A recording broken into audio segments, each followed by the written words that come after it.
Greetings. So, doing a little bit of morning ink before heading off to work, late as usual. And I'm taking the opportunity of finishing up some tiny little details on some of these other things. Now, I'm not going to get into bouncing around different projects. It's probably my only addiction. But the one thing, there are two things that I want to bring up. And one is not so terribly important, but the other one is very important. And the one that's not that terribly important, and it still defines your, tastes in art, is not to overdo it. Because it's so easy to overdo things. I think possibly I'm crossing that line with all of this. But then again, with art, you don't need to define things that are necessary.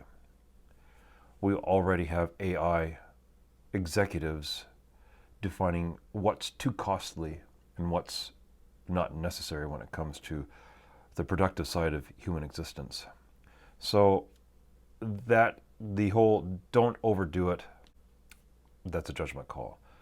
The other thing that I want to get into is this is a page of a long dream sequence.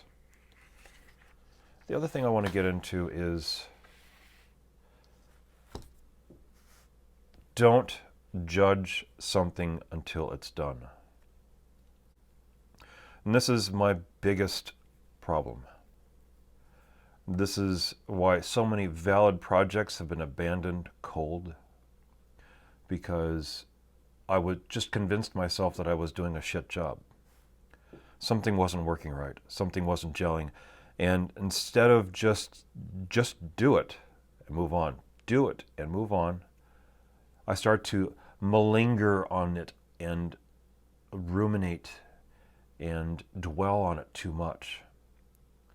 And then I convince myself that it's shit and I move on to something else. And it becomes a habit that it's really hard habit to break. So this is probably the most important thing of all the things, whatever I could say about art supplies or drawing technique or anything else on planet Earth. The one thing that I want to say is don't judge a piece of work until it is done. When that last line hits the paper, then you can judge it.